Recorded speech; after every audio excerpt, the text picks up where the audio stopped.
If you're cool, let's just jump right in. You good? Then let's jump. Yes, let's get naked.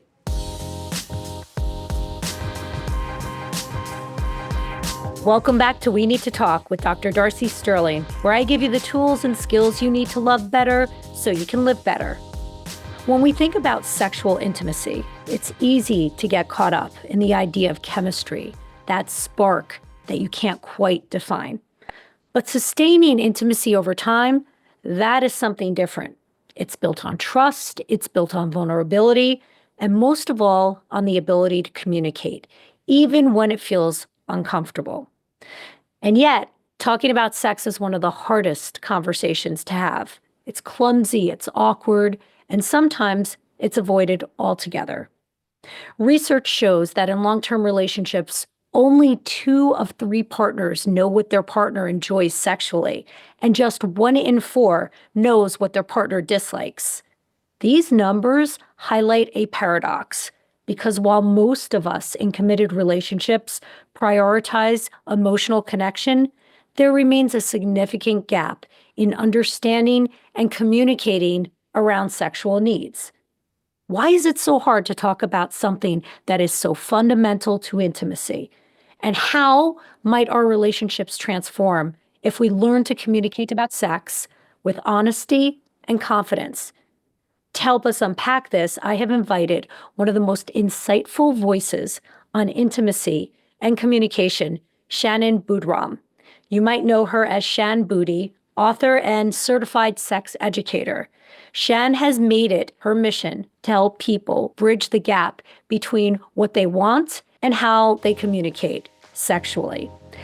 Today, we're diving deep into the ways we can strengthen our most important relationships by being braver, by being clearer, and more intentional in how we talk about sex.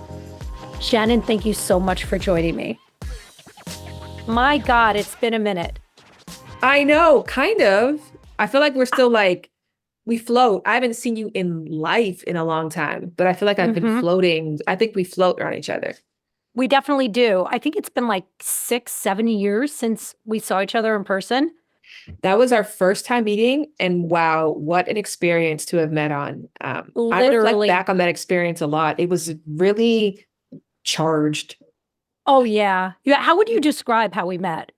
I think the short of it is that you, myself, and another male expert were brought in to do a TV show that was based on 3 different experts from different perspectives, different educational backgrounds, all coming to help one person or, coming to solve one set of problems. But the advantage was that you get these different minds meeting to really focus on you.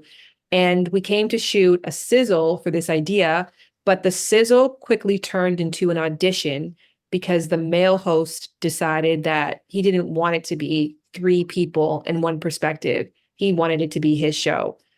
And that became really apparent. And so I think he used psychological techniques to sort of edge us out, which was a confusing moment because we came into this thinking we're making something together, not we're trying to see if we're worthy of it. Or I think the other person had a very different agenda. I remember something very small, remember the nose ring drama. And they wanted me to take my nose ring out. They wanted me to tone down my look. They wanted me to wipe off the makeup, which I should have done. They wanted me to take the nose ring out. They didn't want you to call yourself a sex anything. It was crazy. Months later, the head of that network got taken down for being inappropriate with women. And the reason they didn't want you to say sex in your name or credentials is because he was old school and they didn't want to offend his puritanical values and principles. And it turned out he was inappropriate with women. I can't. The hypocrisy of the world never fails to amaze me. It was looking back on that, nothing about that was surprising. Nothing about that was shocking. But to go through it, I think with a bit of naivety, because I think I had a naivety then, which I don't mind. I think that there's no reason to think the worst of people or to see people through the lens of having ill intentions. But I think because we both were very naive and pure intentioned and genuinely just wanted to bring our best selves to help other people and to do it collaboratively, we were so shell shocked by this experience that it gave us an opportunity to really bond. And I remember we had a phone call, I think like a week later, of like, what the fuck was that experience? After we both got the calls that were like, so by the way, we're going to move forward with the project just without the two of you. We both had an opportunity to like connect and really just talk about how interesting, how charged of experience that was. So I will forever feel close to you. I will forever feel close to the nose ring drama. And remember that time kind of fondly. And it was like, yeah, I think what was the lesson for me though, is like, there were little things that the male counterpart did that I was like, he took permission to bring his best self, even if it wasn't within the container that they made. Where I think for us, like I knew that the version of me that they wanted left a lot of the best parts of me out of the room. And I was okay with that because that's what they asked for. Where he was like, no, no, no, you might be asking for one thing. I have a different vision and I'm going with that. And that I feel like was a little bit, it was empowering for me to see, even though it was kind of fucked up. And I felt quite gratified, to be honest with you, and proud of how I showed up for that, because I very much showed up not wanting to elbow my way in front and be the front runner.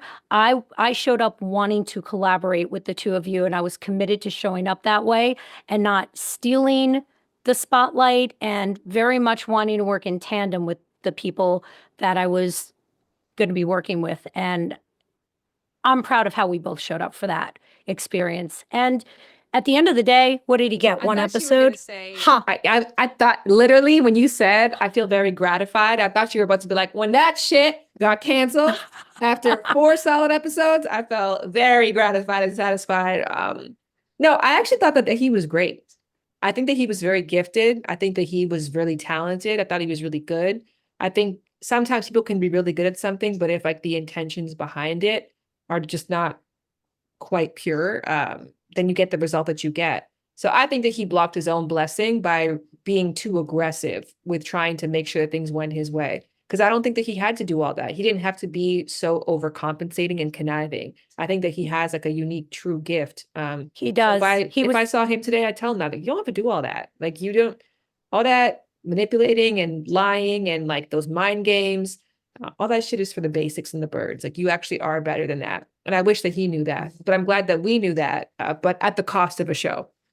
You know, because the show concept was genius. And I do think at some point we will have some version of that show out there, whether you and I will be involved in it or it'll be other people. It doesn't matter. But that show does need to exist somewhere because it was going to benefit many, many, many people.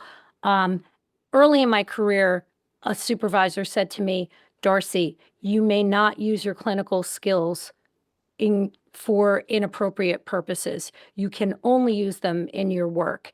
And it's imperative that you not use them to get a means, to get an end result that you may want, because you have a magical power. You have magical powers, and you may not use it in your personal life, and you may not use it to advance your career. And that was sage advice, and nobody gave him that advice, and that's unfortunate. But well, we're giving it to him right now. So hopefully you watch this and then you get that advice. And then now we get to make the show that didn't happen here. So I'm excited for that. Speaking of which, why do we have so much difficulty talking about sex? Like, why do we have trouble talking about sex to each other? Is it that we just expect like the right person to know their way around our body? Or is it more complicated than that? I'd like to say, like, from a rational standpoint of not trying to choose the side of evil, or that people's ultimate will is to control, and the only way to control is to separate you from your divine self or from, your inherent power. But I think about it logically, like 35 BCE, before there was birth control, before there was medical care, before there were a lot of cures to STDs or venereal diseases in general, and before there were laws put in place to protect people against people's sex drives, sex without condition, without morality, without ethics, without health can be extremely damaging. It can be something very negative. And so I think because they didn't have the tools, but we all have that natural drive, they had to try to condition people to look at it as a very negative, harmful, terrible thing. And religion reinforced that, and family life reinforced that. And so everybody had to separate themselves from their sexual self because indulging in it had so many dangers. I think in today's day and age, we have the benefit of so much more moral consciousness or moral superiority. I'm just trying to say this in a nice way. Like, you don't fuck your family, right? Like, when those were not laws back then, like preventing people from having sex and putting restrictions on them was very important. Saying you couldn't have sex until marriage protected a lot of people from incest. Telling people that you weren't to have sex outside of a relationship protected many people from contracting an STD. So I like to think of it in that way. Like, it started off from a good intention of, we don't know how to control this, so we're just going to stop it all together and just put this, brand it as a very evil, negative thing. And then now, years later, our technology, our healthcare services, our legal system has like caught up to being a space where we actually can enjoy the fruits of sexuality without being scorned by it. But we still have the stain of that moral consciousness and that thousands of years of moral conditioning that makes people still struggle to embrace this part of themselves as good. So you blame society for that. You think that this is hundreds and thousands of years of the way we've been controlling this sexual desire, and perhaps it started for good, but now you feel like it's just carried forward. It's like we're having an intergenerational problem, basically shedding that. Yeah, perfect summary. It's exactly what I'm saying. And I don't think any of us go into relationships or go into a sexual experience and as an experience of intimacy expecting that we are not going to be able to communicate. And yet so many of us find ourselves tongue-tied. We can't tolerate the awkwardness. How do we get out of our own way? Because talking about sex, really important stuff, right? Absolutely. I think that a lot of people too, when they think about talking about sex or talking about their desires or their pleasure, they're thinking about this in like a very particular brand. I did a class recently that was just called "What is Better Sex and How Do I Have It?"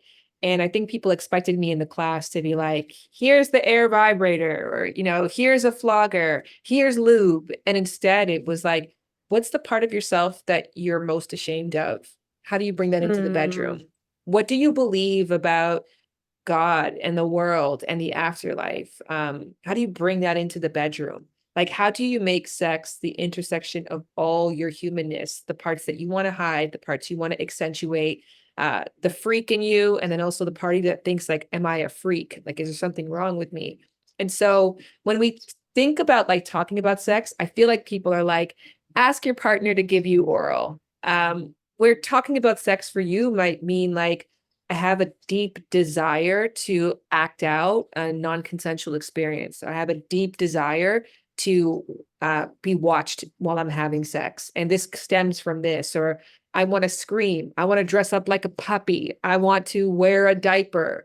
Like, those are the kinds of conversations that are like, people say, talk about sex, be honest, be thing. But then when you start really talking about it, everybody gets uncomfortable. So before I push people to start having these kinds of conversations, I definitely start encouraging them to uh, get comfortable with themselves and happy with their own humanity and excited to bring that into a partnership. And then be wary of the journey the other person has been on before you start like sharing those things with them, because they may not have the tools to receive that kind of information because they didn't even think that you were allowed to think those things, let alone talk about it or ask those of someone else.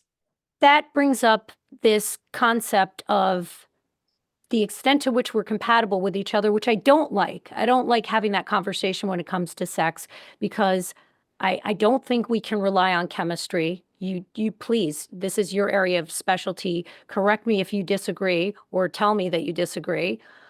I don't think that most of us even know our childhood histories well enough to understand the extent to which it informs what we are willing to do with our bodies and what we're not willing to do with our bodies. So where do we even begin with that conversation if we don't know ourselves well enough to know why we have certain desires and why we have certain boundaries around sex? That's such a good question. And I think that that's so often overlooked. I also too hate when people talk about chemistry or we're just not sexually compatible. We're not sexually compatible. It's like, well, if I went to Cambodia. And they were like, do you know how to roll a Cambodian joint? And then I'm like, no. Like, okay, well, we're just not compatible. We're not meant to do this together. It's like, well, it's not that. I've never seen this thing before, been introduced to it. This is brand new to me. I grew up with certain ideals around smoking. Like, there's a lot of barriers that step in the way of me interacting with this in my authentic self. So you don't even know what are we saying when I'm saying I'm not compatible with you, that like we weren't raised the exact same way. We weren't exposed to the exact same podcasts. We didn't learn the same things. We didn't have the same examples. Like the reason why I don't want to do this sexual act has less to do with who I am and has more to do with where I've been or where I haven't been. So like their compatibility is just random magic. It's just luck, right? There's some Mm-hmm. people that you meet in the world and you're like, oh man, like I'm having such a bad day. I have a migraine. And they're like, oh, I have migraines too. You're like, oh my gosh. Like you don't look at it like that's some, mystical thing that draws you guys together. It's just that you just both have that same experience, which informs a lot of your life. And so it's really cool when you stumble upon those moments with people where you're like, oh, the way that I've been conditioned to think about sex or have sex or the things that I have told myself are okay in sex are exactly aligned with the journey that you've been on. But just because you haven't been on the same journey with me doesn't mean that we don't want to end up in the same place. I just might be a different, need different language than you or need a different pace or more education. So I think that you just have to have the willingness to be curious. I think sexual incompatibility is like really sexy because now we've got a lot to explore and we know where to start. Like, why don't you like this thing?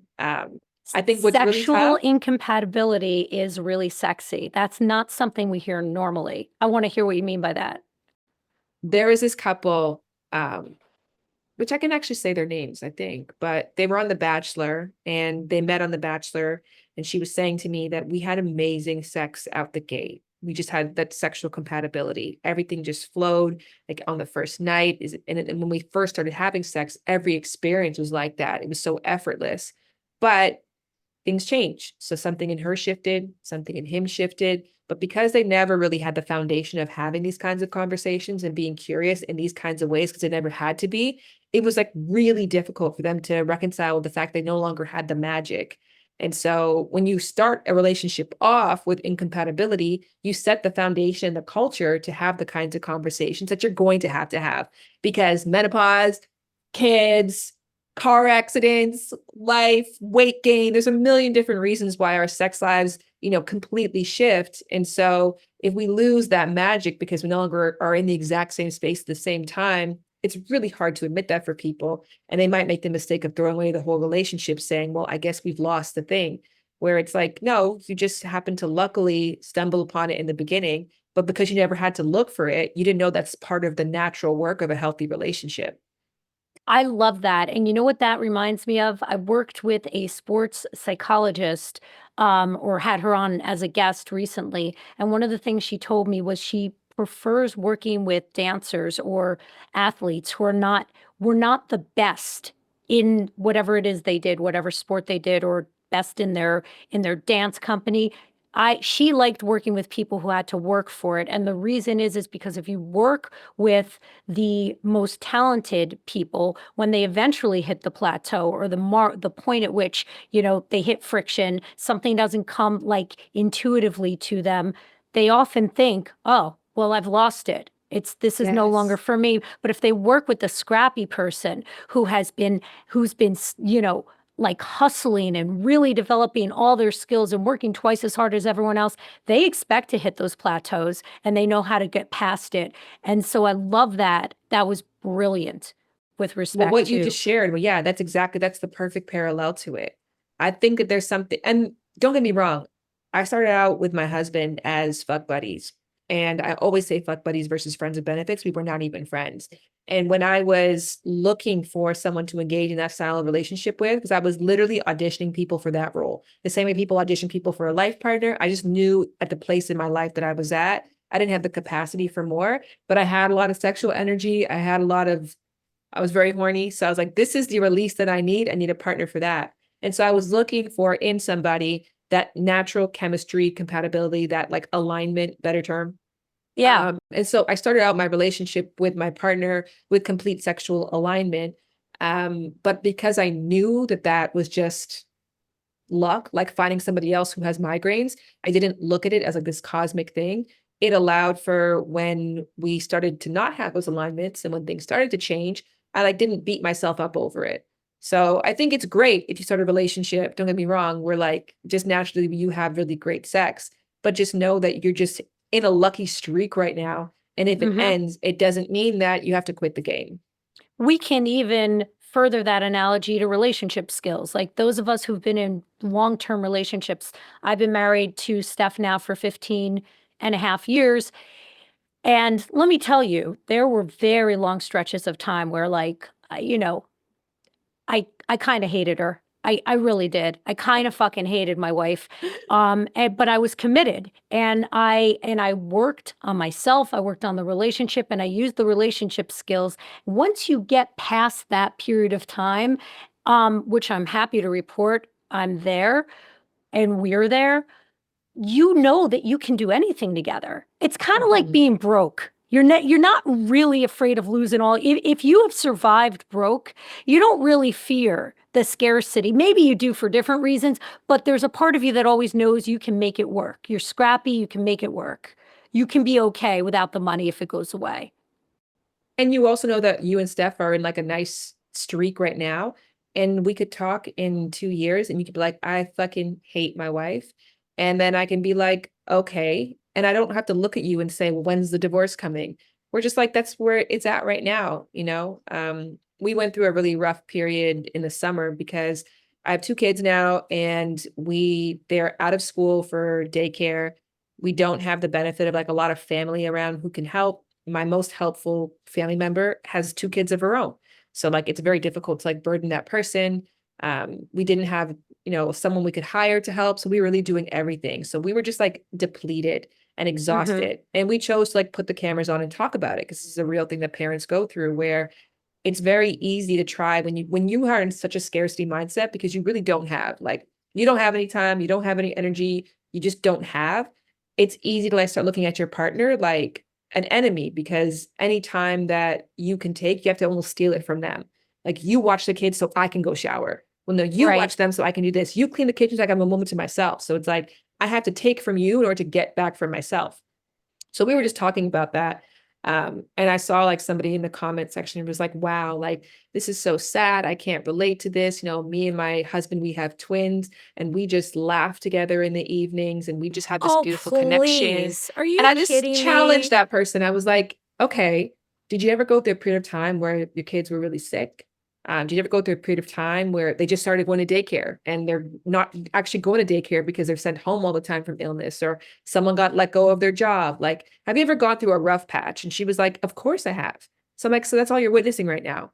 You're not witnessing the end of a marriage. You're witnessing a rough patch, and we are okay normalizing that and sharing it because we know we'll come out of it. I also know I'll be back in it, and Right. that's a part of it too. And I'm like okay with both truths because like there's something beautiful about both of them. And that's, I guess, going to full circle to that moment. There's something really hot about sexual incompatibility. And so I think if you get to like see that in all of it, none of the work or the rewards feel much different to you. Were you guys sexually compatible from the beginning? Yeah. Yeah. That's why I chose him. That was it. Like that was Got the it. criteria. Yeah.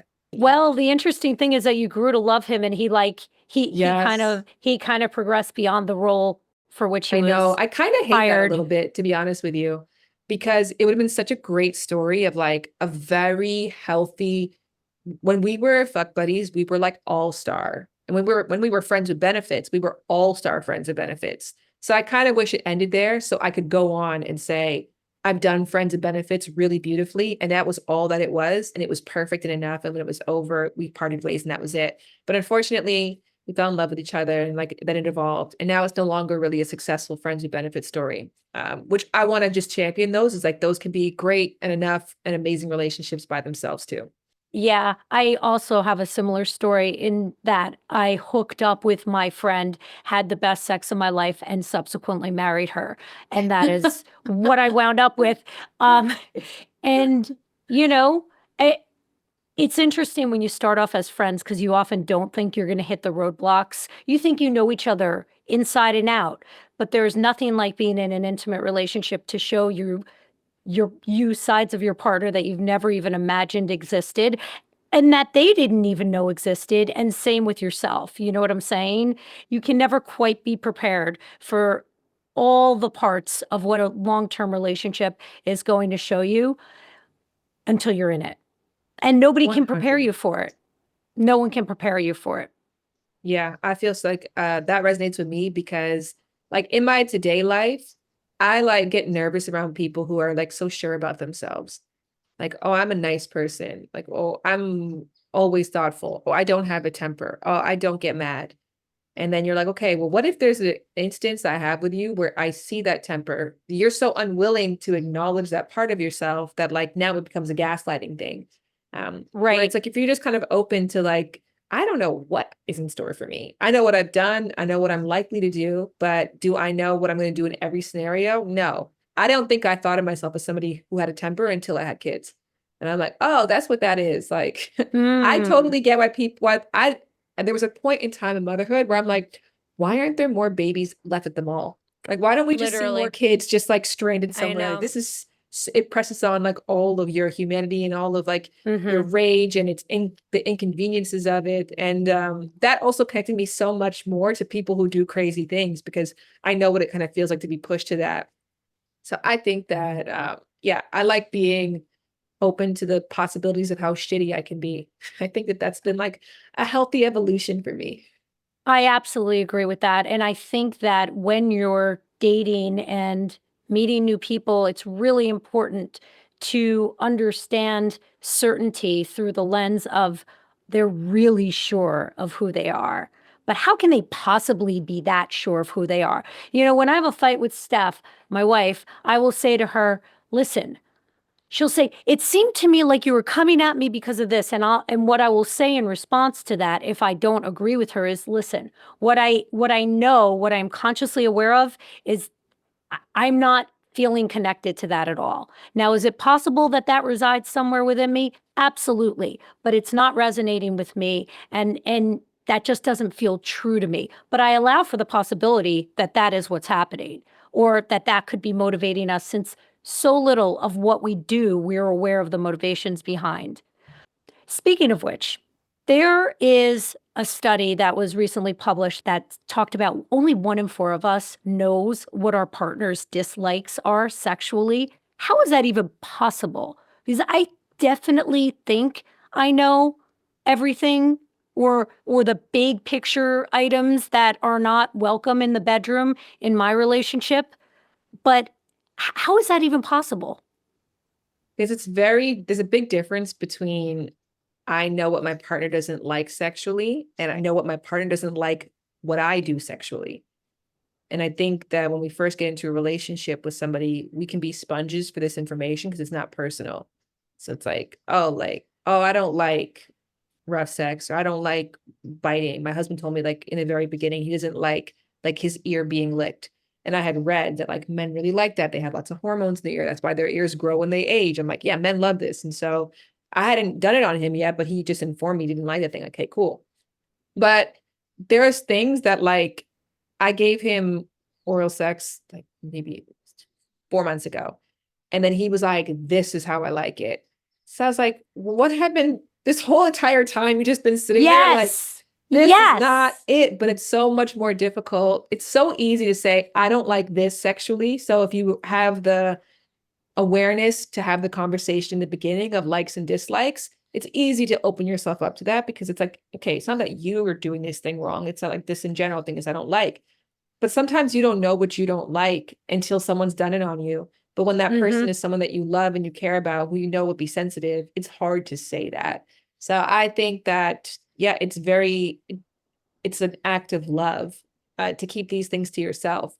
Obviously, you limit your potential and you limit that other person's potential for pleasure and for connection, but at least you spare their feelings. It sucks. What? Like, my daughter is It 4 now, and she'll tell me my breath stinks. That never doesn't hurt, you know? But I'm glad you told me right, because now I can go brush my teeth and I can fix it. But it's never not right. going to sting. So we just have to get used to that. We have to be a little bit of a masochist and enjoy the pain of being told that you're doing something wrong. And that's hard. So how can somebody in a long-term relationship who has been, let's just say, For example, faking orgasms, which we know lots of women do.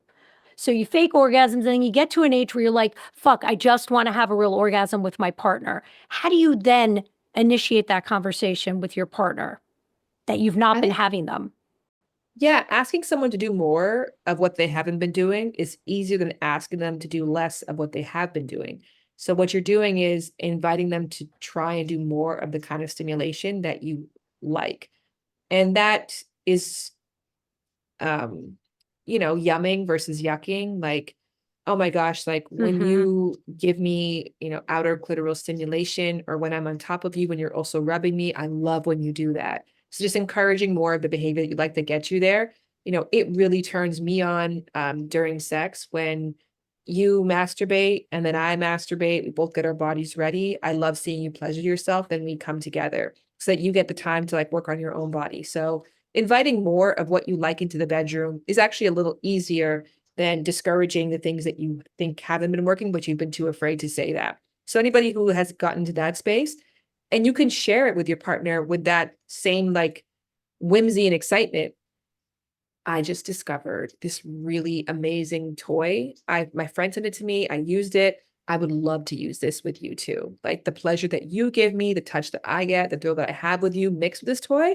I can't even imagine. That's going to be amazing and mind blowing. Like I can't wait to try that. Like that light in your eyes because you want to share something with your partner.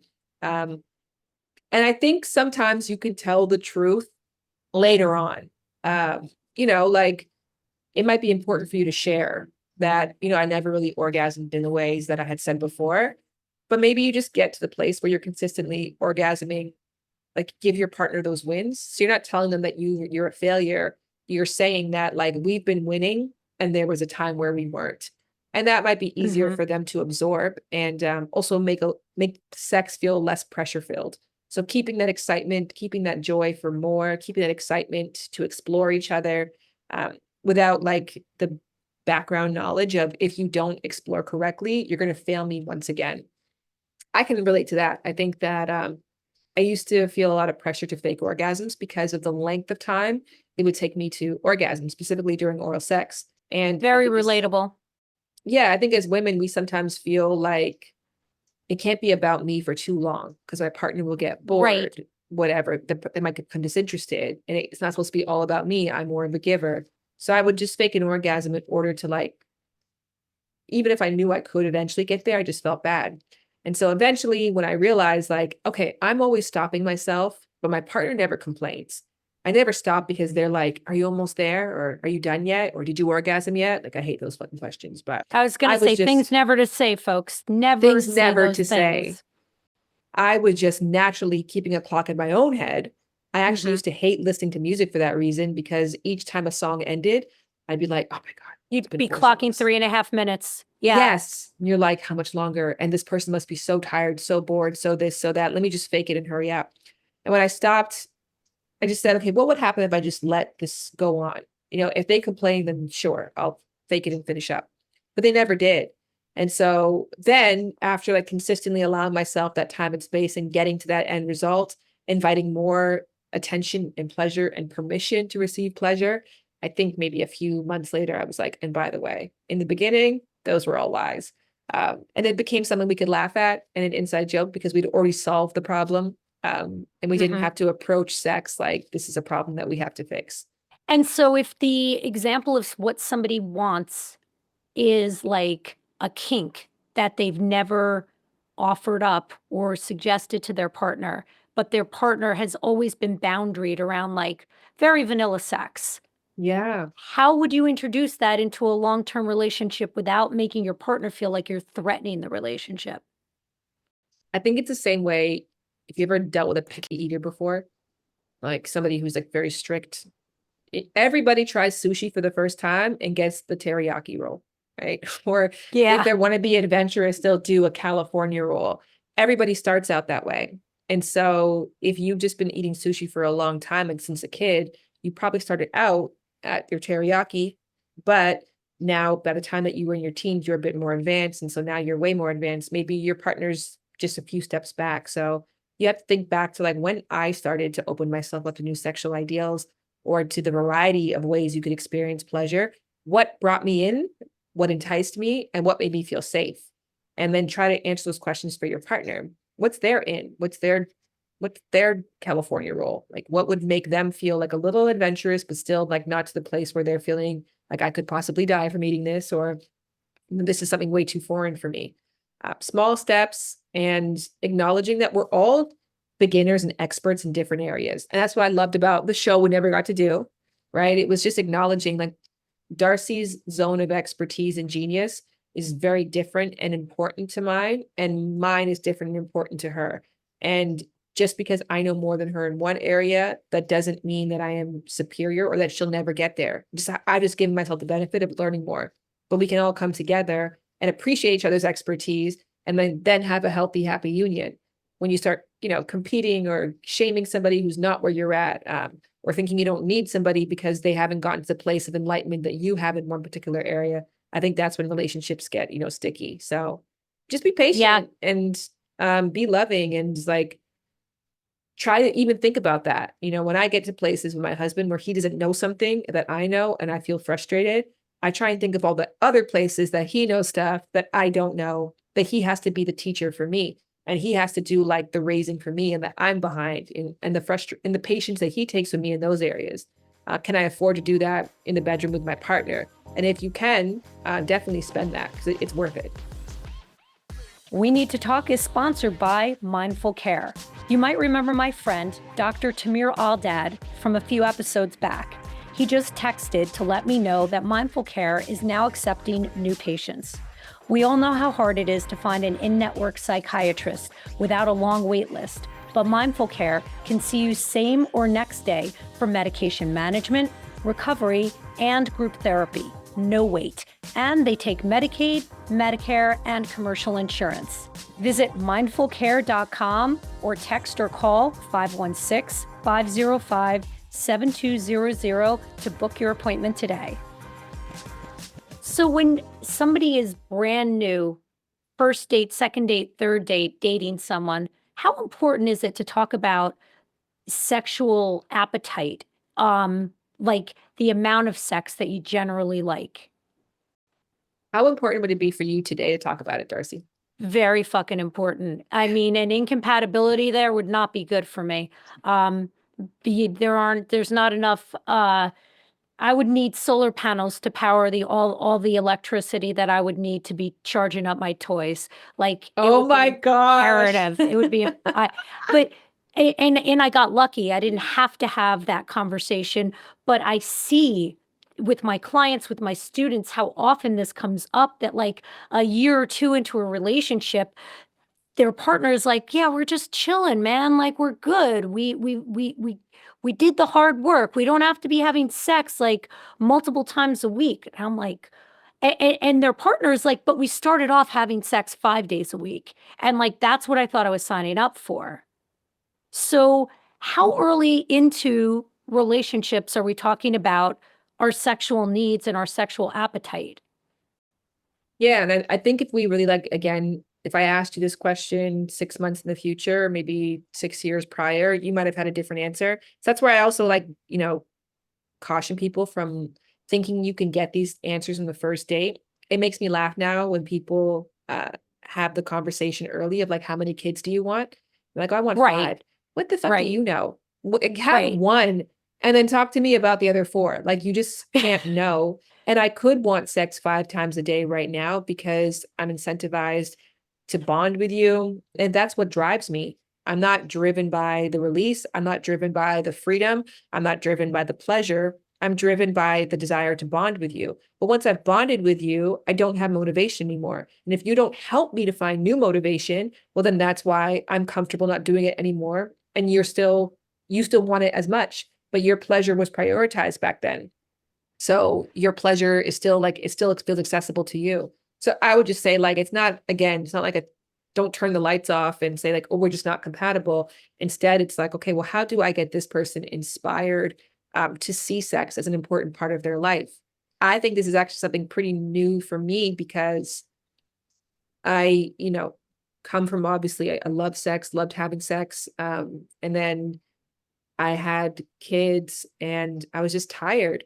And because I was like, well, you can't be exhausted and have sex. You can't be not shaven or not showered, and you can't not have energy and have sex, because I'm like, sex is this. But when I started to like Mhm. open myself up to the idea that like, sex is a place of like genuine authenticity. And if I'm working all day and then I'm in mom mode and then I'm in housekeeper mode, this is a place that I get to just be whatever. I can be dirty if I want to. I can be tired if I want to. I can be loud. I can be rough. Like, if it's that, if it's a break from pretending and a place just to delight in my range of humanity, well, then sex becomes enticing for me again, because my tired self is invited to have sex. But I like needed to get that mind shift, that mindset shift there. So not everybody's entry point to like wanting to have sex is like, it's just bubbling out of me. It's just all that I ever wanted and desired. Some people need that invitation to get there. And so I don't think it's a bad thing if you have different sex drives. I think it's bad if you think that the conversation ends there. Um, I One of my most controversial things I've said online. Are you ready for this? I'm This is hearing like one it. of the most debated things I've ever said before. In sex, the person who wants it the least controls the frequency. 100%. They have all the power in the bedroom. But so many people are like, no, it's your duty to please your partner. Relationships are about compromise. You can't just not do it because you don't want to. You're like, why is this debatable? Like, that's a pretty crazy thing for people to get so upset about. But that's because they don't want to ask the other question. Okay, I want to have sex. I don't want to have sex. That's it. Well, where's the question of like, well, why don't you want to have sex?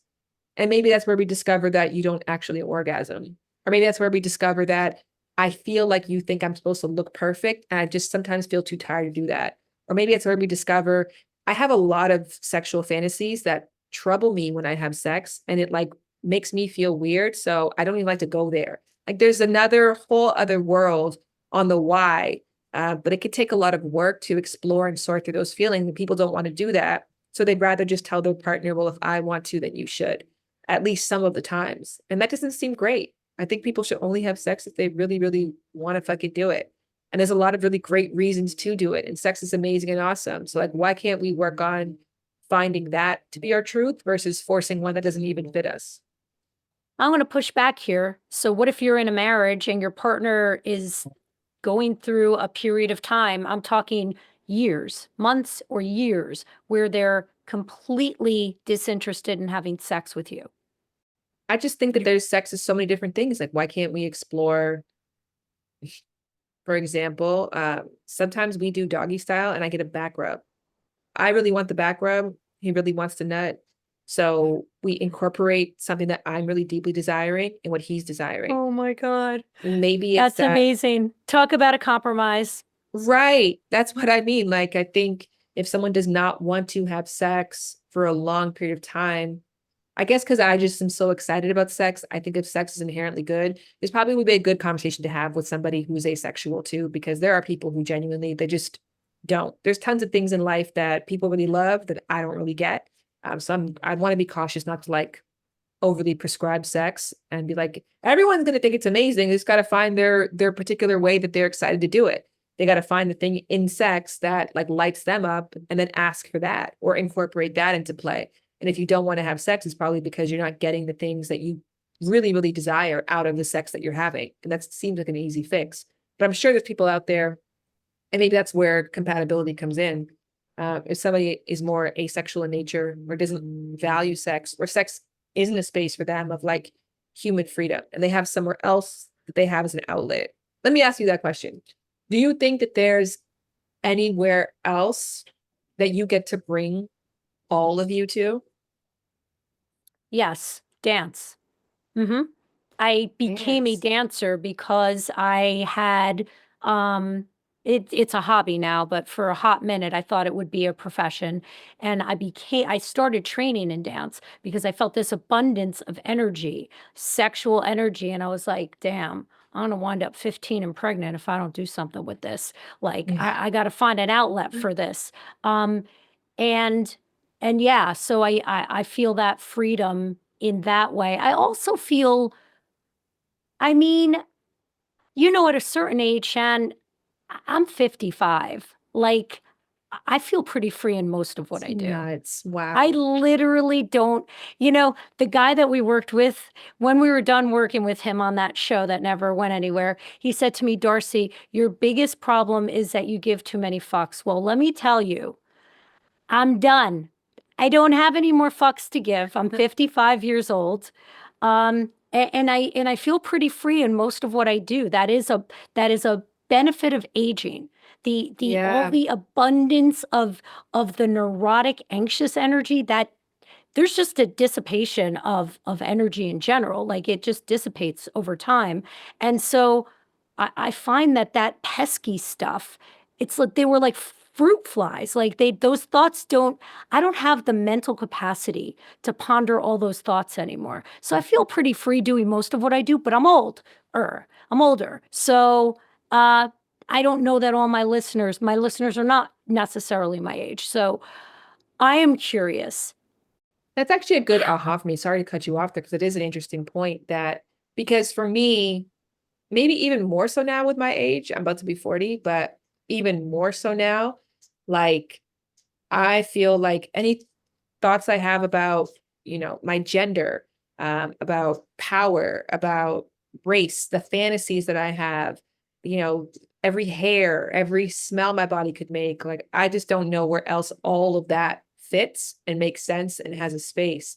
Um, but I also like do have to keep up with the airs of life. So, and then, motherhood's like a very rigid role. I think that work sometimes can be rigid and a lot of other dynamics can feel very rigid. So I can see like art maybe being a space where you can sort of bring all of that to the medium of it. But But I you don't know know if you what I can was bring going all to of that and say? orgasm, but I think maybe yeah, as you get older, you feel less like constrained by the rigidity of all the various roles. Maybe that's why there's a relationship between like declining of sexual desire and age, that and testosterone and estrogen, but maybe. Yeah, I'm waiting for that to hit me. It has not. But all the other things have hit me. Definitely perimenopausal. We'll get into that in a few minutes. There's freedom in knowing or at least thinking you're competent. When you think you're competent, you can kind of let go a little bit. At least I can. And I've been doing much of what I've been doing. I feel very free having this conversation with you. I feel very free in my sessions. I have great relationships with my clients, thank God, and my students. And I feel pretty free in life, I would do what I do during the day if I didn't get paid. I would find a way to do it. How do I know? Because at night, when I have a few glasses of wine or I'm good and high or a combination of both, this is what I do. We talk about relationships and we just brainstorm things, my wife and me, and our friends and our family. Like this is what we talk about. And it is clearly, I know that I'm in alignment with what I'm supposed to be doing. Were you always this open First about of all, sex? yes to this speech. What a beautiful speech. What a testimony. What a moment. I'm What a literally great North trying to Star. deviate it. Trying to deviate it off of me and bringing it back to you. And you But fucked that that's up. no, Go. that's perfect. I mean, like I think if people want to know what it feels like to be in the right space or on the right path, whether that be romantically, whether that be in their career, like what you just described, I think is like a good litmus test to be like, yeah, at the end of the day, when like all bets are off and my consciousness is turned off because I'm inebriated, or Yep. because like I've chosen to get there myself. Like, what Mm-hmm. do I still return to? What do I go back to? That's really cool. Mm-hmm. Yeah. So were you always like this? Like, how did you get to be this open about sex? I think I was originally this way, like when I was really young. I think I had like a lot of wonder and whimsy and curiosity and excitement around intimacy, period. Like love and being close with people and human bodies and what bodies could do. And as you can imagine, when you're young and you have these proclivities, they're not really encouraged. It's not like Right. pianist, you're like, they're a protege, they must be scaffolded. So it was like heavily discouraged. So I feel like as in my older age, I'm just trying to return back to what I knew when I was 5. Like I just didn't put Because we're so trained much. out of it. Yeah. Was Um, your upbringing open? Were you raised to be open about for sure, sex? no, no, no, no, no. I give grace. Like I don't feel like my parents sometimes are like, whenever young people talk about their parents, it's all negative. It's like not negative. It's like, and I understand why my parents would put the restrictions on me. Like a lot of like my Barbies were banned from being naked. Like I got in trouble if Hmm. I like for consensually sexually exploring with a friend because my friend told her mom and but she told her mom like, oh look, like me and Shan did this last night and it was like this experience. And then her mom got really scared and worried and told my parents and it became like a bad thing. And so my parents were did that. And I went to a Catholic school, which of course put all the Mm. shame and all of this restriction. And you were rewarded for the more suppression that you could exercise. So I think, but I understand why they did that because they didn't want me to get hurt. They could see how I could be manipulated. And of course, the embarrassment that they caught from getting those kind of calls from parents, they didn't really want to repeat that. So definitely was not encouraged, definitely was restricted. I totally understand why. But am I still paying for that in some ways? Yeah, I'm sure. But I've done a lot of work in dismantling that, and my job or the work that I do is hopefully in helping others do the same for themselves. Yeah. I mean, you are also an example of somebody who is in her life's purpose. Like you're doing what you're meant to be doing. And you're so inspiring in the way you do it. How should we ask our partners about what their fantasies are, especially in a long-term relationship? I feel like there's this subtext that if we've been together a long time, we should inherently know what each other's fantasies are. And if we haven't asked, either that means we've been misattuned or like maybe we forgot what their fantasies are. Also, fantasies change over time, just like we change over time. So if you don't know what your partner's fantasy is, how do you ask about it? I love that you asked this because I can't remember if it's a conversation that we had or when I was having just before this, where I was trying to put this into words and like you just gave me a click for it because I'm not going to ask my mechanic questions about what he's specifically doing because I don't actually know how a car works, right? Unless I'm trying to learn, but I don't ask for information that I don't know what to do with, or I have no frame of reference to even understand because I've never put the energy into figuring that thing out before. So don't ask for someone's fantasies if you've never read a book about fantasies before. If you don't understand the range of what people could be thinking about, if you never even tapped into what your own um, maybe subconscious desires are, if you haven't watched movies about it, as a sex educator, one of the best things you get to do is something called a SAR, which is a sexual attitude reassessment. It's a 40-hour class in which you just watch tons of erotic, provocative material. Sometimes it's porn. We watch stuff about the slave ship, the route that the slave ships took. It's just stuff that's meant to make you feel something so that you have to look at that thing and analyze it and then figure it out with a group of other people.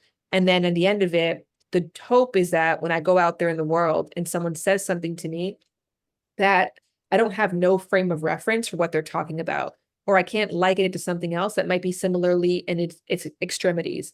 So what I'm trying to say roundabout is like, I wouldn't talk about my fantasies to people who have never read before about what a normal fantasy is. Like, it's extremely common for people in marriages to fantasize about having sex with somebody else. If you don't know that or you've never exposed yourself to that, you're going to look at it and be like, well, you're with the wrong partner.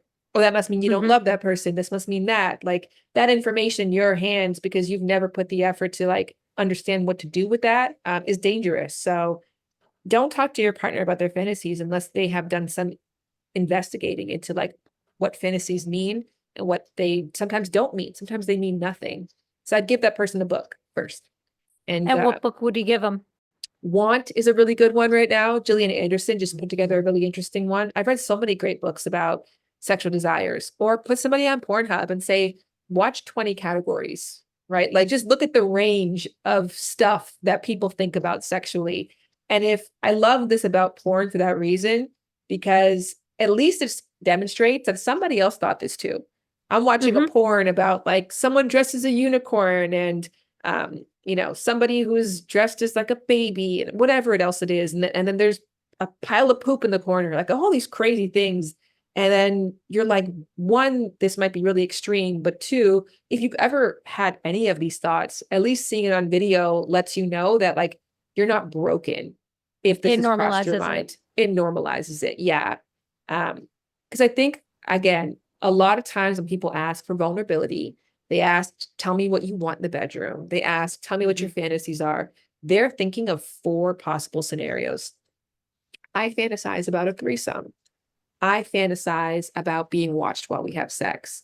You're not ready for me to tell you that like I fantasize about cutting your genitals. Whatever it is, right? Like, so ask yourself that question before you ask the question. What am I ready to hear? What am I prepared to hear? Um, and what do I have the tools to actually do something with when someone gives me this information? And if I don't, if I'm not ready, then why would I ask? But if I am, wow, what a journey we can go on together. Because even sometimes when people say like, well, how do you keep sex interesting? Or how do you spice things up? Like, the range of human expressions, the range of thoughts, the range of possibilities, the range of feelings, of moods that we can experience are infinite. So, like, how can we ever get bored? But we can get bored if we're told we can't bring certain parts of ourselves because now we've recycled the same 4 fantasies and the same 4 desires that we think are okay to have. Yeah, that gets boring. But we know that there's so much more to you. You're multifaceted, you're ever changing, you're magical, you're dynamic, you're explorative.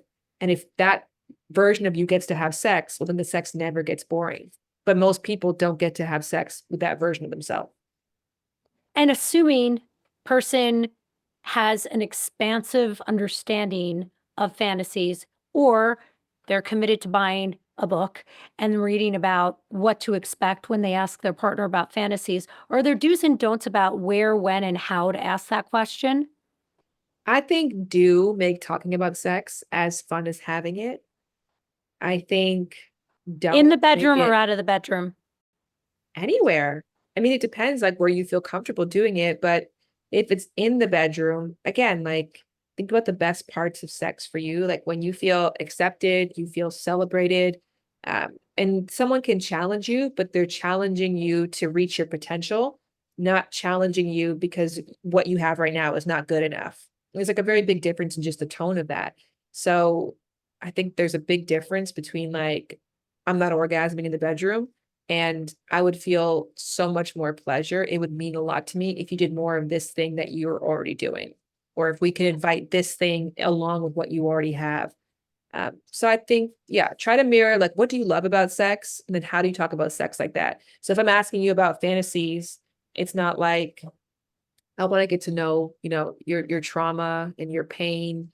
I really want to understand you. Like what are some of the more darker fantasies that you have during sex or about sex? That may not be the inroad for somebody. It might be something a little lighter. And then through you sharing something a little bit more risque, they might feel the permission to do that. And maybe it's not all in one shot, but you just create an environment that feels accepting and safe and it's not outcome focused. And it could just take a long time to like unpack those. There's sexual fantasies that I have, but I don't think I'll ever talk about. I don't think I'll ever say, not even to my partner. So yeah, there's just acknowledging that in yourself also just allows you to like respect the mystery of other people too. So, absolutely no rules, no guardrails. Do it when you feel connected to or comfortable, you're in a comfortable place, and no script. Do whatever you want to do. You're so free that it overwhelms me, literally.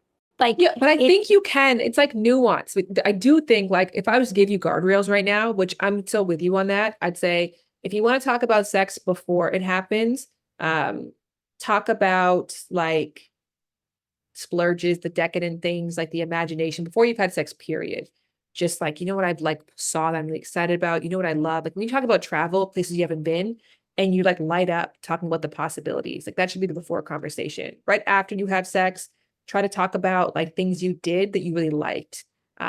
When you did this, I really loved that. Knowing that what I'm trying to really say is do more of that and less of the other shit. Or bring it back to an old experience. That was really great. I remember when we were in Italy though, and we could like almost be seen by people, and it was like really exciting. And you started to use that tool on me, and like, at the same time, So to remind that person of like, well, here's what really has stayed on my mind. Like, here's what stayed with me. If I want to talk about sex outside of the moment, I think using dreams is a really great excuse. I had this really amazing dream. Want to hear about it? I had this really sexy dream about us. Or porn is great. I saw this video. Do you want to see it? It was so fascinating to me. I want to hear what you think when you watch it. And then now we've got this medium that's not personal. I'm not saying that I want to do this, even a dream. I'm not saying I want to do this. I'm saying I had this thought and I'm curious what your reaction is to it. And sometimes like interacting with something that feels a little less personal about something that's deeply personal can be just easier for everybody. I think I know the answer to this, but what are your opinions about porn? I think that ethical porn is great. I think that traditional mainstream porn is like, well, traditional mainstream porn is to fighting what WWE wrestling is to fighting. I can't expect to put on my Hulk costume, say a bunch of cool catchphrases, climb up a rope and then win the fight. I'm gonna get my ass kicked in the real world. No one's, by the time I sit up there, do you smell what the, the real world, you don't have the time to set up. This is a theater that is for a particular kind of viewer, a particular kind of experience. It's scripted. It's not real life. And so if you try to emulate your sex life off of traditional mainstream porn, you're going to be as effective as a lover as a wrestler would be in MMA fighting. So, but that doesn't mean that there's not other kinds of porn. I think Erica Lust, she's a porn director who lives in Barcelona who makes ethical porn. She's a woman. She interviews the people that she uses as performers. She uses real people's fantasies as like the catalyst for the storylines for it. So she's drawing inspiration from life and then marrying that into the theater of it. There's still, of course, going to be a theatrical component to it, but at least you know where it's getting its inspiration from. Where I think a lot of porn has like nothing to do with actual sex. And so if that's how you're learning, that's kind of fucked up. If you don't know, it's like drugs. Are drugs bad? Literally. It's probably easier to say that drugs are bad than to do the work of educating people around how to responsibly use drugs or what drugs are healthy. So it's easier to brand the whole thing as bad. So if you don't want to put the work in to like actually understanding sex and yourself and people and what ethical porn is and the discernment that it takes to watch it with like a discerning eye, if you don't want to do any of that work, then porn's bad. But if you do, there's lots of great porn out there for sure. That's so good. That's so good. They cut the wrong people. They cut the wrong people. Okay, tell me though. I want to hear from you. The wrong person. What do I think? I run across young adults all the time, particularly women who feel threatened by their partners watching porn. And they want to say no porn. They want to prohibit it. And I'm a big believer in the things that we say you're not allowed to do, like when somebody tells me that they want me to take my nose ring out of my nose, I immediately don't want to.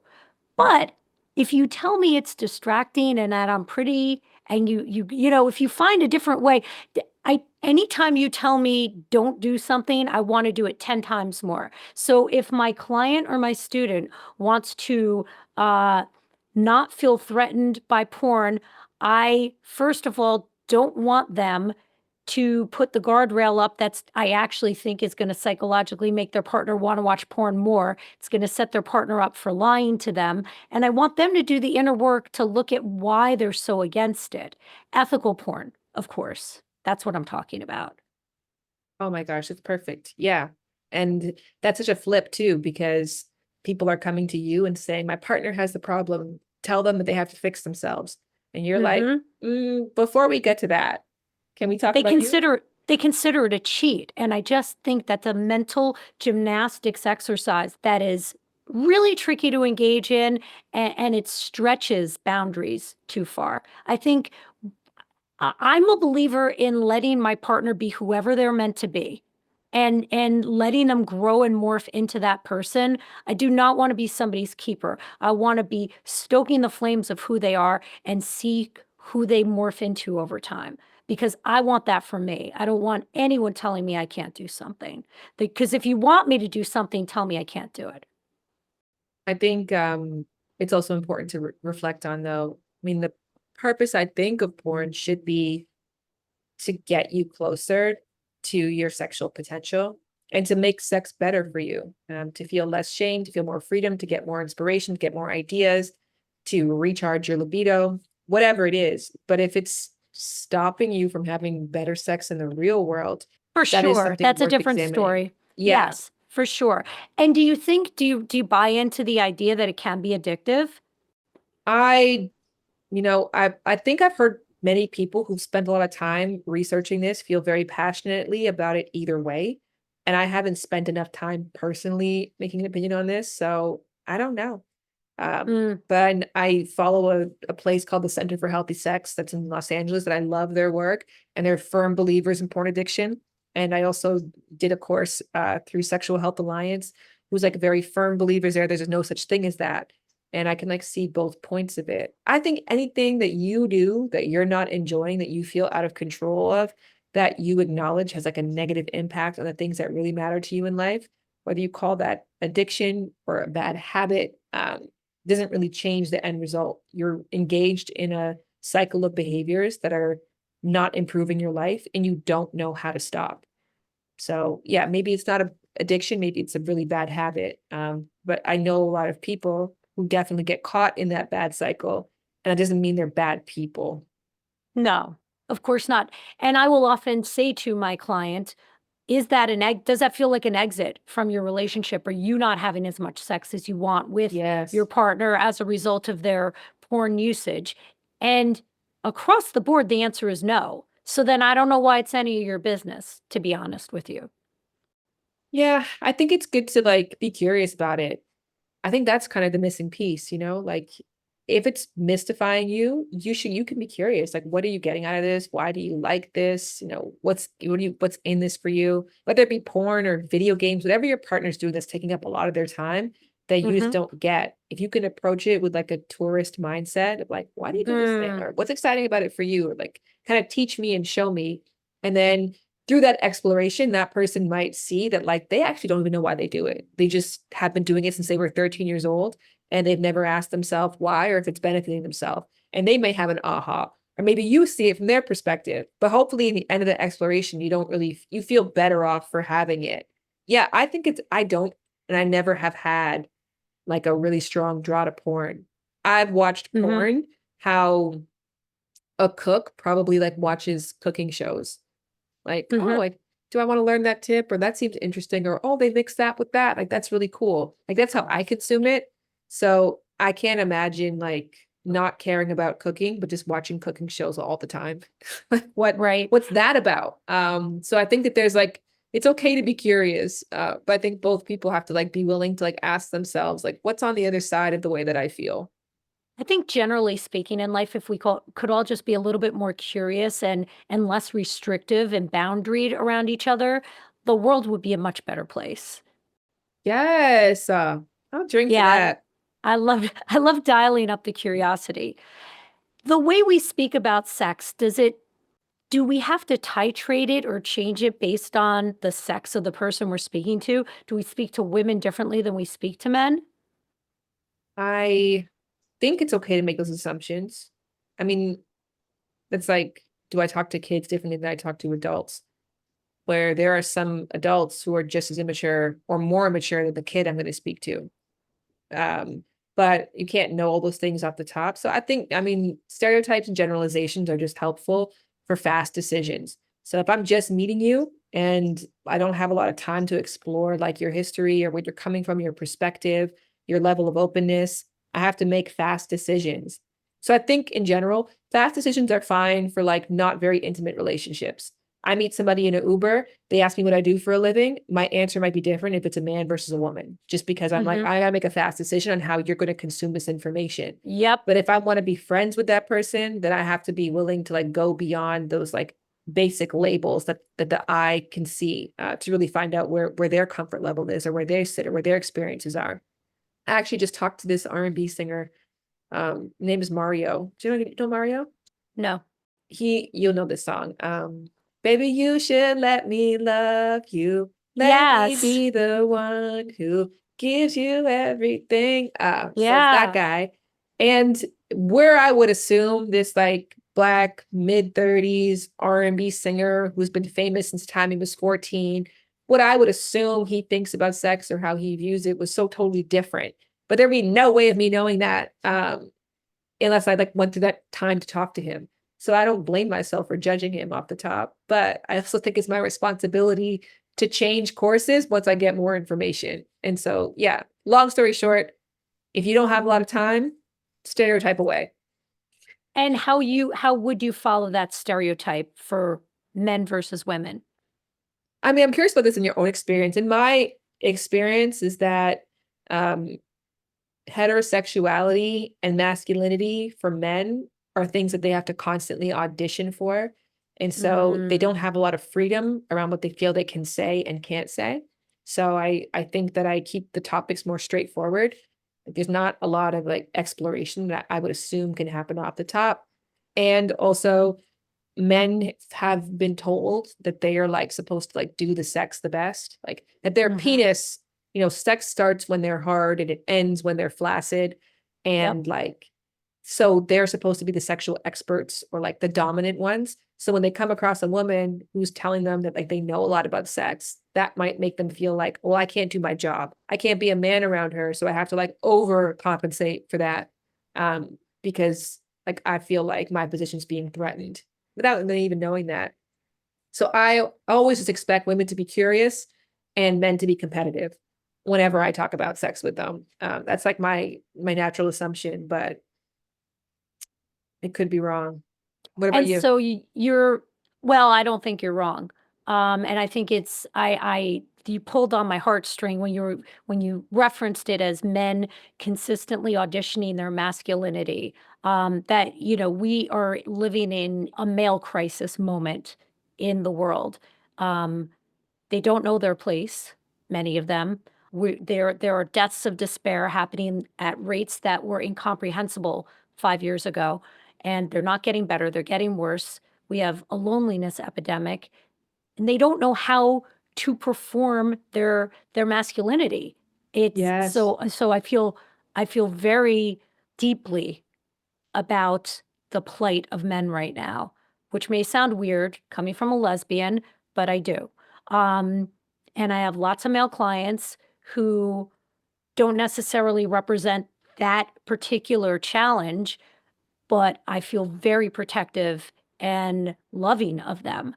So I'm a big cheerleader for anyone who's in front of me and any underdog, whether I can see them or not. And I do feel like we have a situation in society right now that we really have to examine.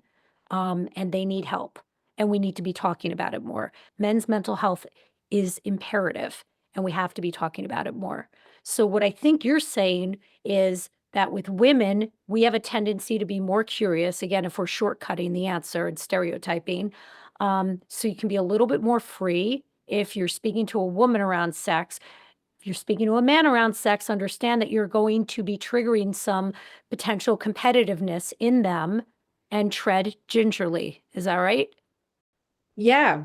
I think that there's sometimes those stereotypes can work against us too, because women have been branded as being more curious and more accepting, that when they're not curious and accepting, which I see in a lot of cases, they have a hard time recognizing that. I actually was talking to a group of women recently, and she was saying that, her partner asked her to peg him, and she was like, he explained to her that like, I just really like the sensation of it, but a lot of it is like tied in with like, homosexuality or thoughts of that. He's like, I want to let you know that's not where my experience is coming from, my desire is coming from, but I do have this desire. And she's like, yeah, yeah, I understand, understand, understand. But she's like, when I actually did it, was doing it, I was like having a really hard time. And like seeing him enjoy it brought up all these questions. But in the end, she told herself, oh, I don't like it because I didn't get any stimulation from it. She's like, well, why would I like it? Because I didn't get anything from it. And then you're like, well, maybe that's it, but you probably give oral sex, which is an act that you Right. give without having to receive. And you might like that, but because you look at that as like a heterosexual activity. So sometimes for women, like it can be a little harder to get to the truth of like, hey, there's some other shit going underneath because we feel like, no, we're accepting and we're curious and we're open, but sometimes we're not. So kind of coming full circle in our conversation, sometimes men's like rigidity and like their competitiveness and their like overprotectiveness is actually easier to break through because they kind of already know that about themselves. So when you call them on that, they're like, yeah, you're probably right. Versus like, that can't be true. Like I'm the milk of human kindness. So And some of it is in the delivery, of course. I mean, if you come at them with an accusatory tone and a posture that sounds like you're criticizing them, nobody's going to be open to that. Doesn't matter the gender. yeah, like I said, there's a lot of men I've come across who've kind of given me that like stiff upper lip or that competitiveness or that stiff arm. And then within like a couple of exchanges, like that comes down and then they are willing to like admit that like I have a lot of fear, or I have a lot of like trepidation on this topic, or I've talked about it in the past and it didn't go well. And so I'm saying that women generally are more like curious and open and all those things. But when it comes to like getting people to like have a change of heart quicker, I find that men are actually a little bit easier to get to see things from different perspective than sometimes women are. So everybody's Hmm. kind of losing and winning in their own ways. Yeah. I want to just like hyper like clap and double tap and hand raise and elevate that speech that you gave, about men. I think it's so Mm. important because often on these podcasts, these conversations, it's women talking and a women Hmm. audience. And that can feel like, man, all of the work is just being done within our community. But Yeah. it's also great because everybody listening probably knows a man in their life, brother, son, a boyfriend, whatever. And so like getting this kind of grace and empathy for them and then Hmm. approaching them with that while also calling them up to their potential. I feel like there's a lot that we can still do by existing in our echo chamber if we just kind of go out one at a time to like spread the good news. So Yes. you're I doing the great appreciate work, that. Darcy. Thanks. Trying. And also I feel it. I feel it. I feel drawn to it. I see it every day. Not every day, but I see it probably every week in my interactions outside of my home and my office and, the people I know. I see it interacting with people at stores, men at stores. I see it when I interact with, drivers. I see it when I interact with people at the beach, in the streets. I can see the confusion. I can see the calculation. I can see that there's not a working map for how to deal with women in this moment in time. And we have to acknowledge it. We have to talk more about it and we have to address it. So, last question. What are a few Yeah. examples of major rookie mistakes when it comes to communicating about sex? What should we not do? I think have an outcome in mind or a goal in mind. That's it. Like asking somebody something because you want to hear a particular answer. It's just like a recipe for setting yourself up for either like failure or for that person to like feel what it feels like to like get your approval and then now just keep seeking that over and over again and then hiding their truth along the way. So genuine, like I don't care how this goes and whatever it takes you to get to that place. When I ask somebody a question, like I'm actually not impartial to any answer. I might have like a slight preference, but I think that's like a really big mistake.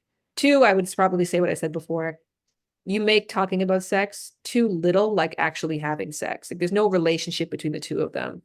I don't feel the same energy, the same connectiveness. I don't feel the fun, the playfulness. And I don't feel like you're doing this to please me. The joy of sex sometimes is doing something with somebody who like wants you to feel good. And sometimes when we talk about sex, we lose that. And it's not done in a way that's like designed to make me feel good. So I think I'll end there. Sometimes I feel like compelled to like keep the list going because I'm like, I got to give three. No, two is fine. Those are my two. No, I also like odd numbers and I love threes and fives, but two is totally good. Two is And fine. what I love about that answer and those two answers is that you're not prescribing, you're giving concepts, you're giving theory, you're you're you're not giving scripts. Very different from me. Very different from me. I am big on do this, don't do that. And you're like, check your attitude going into it. Make sure that you're genuinely open minded and genuinely not too attached to a particular answer or outcome. And then neither one of you is going to lose. Maybe you Well, I both think win. it's both are right, because sometimes you need the mindset, then you need the script.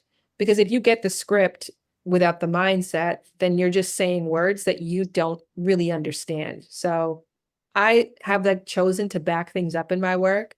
So I think before I was like, give people hard tips and clear things. And I hate, it depends answers, because it doesn't give people like clarity and direction. They require that. Like sometimes you just need like those foundational principles. And then once you have that, then you go to Dr. Darcy and you get the specific scripts that you need. And then you've got someone you can actually unpack with and talk about what that person said and then get different perspectives. Like that's when you have a winning formula. For everybody else, you just have to start with like a lot of patience and love and curiosity. Maybe that's the name of our episode. Yes. Yes, it is. And that is why I had to have you as a guest. Shannon, thank you so much for joining me. I'm so grateful for your time today and your wisdom and your experience.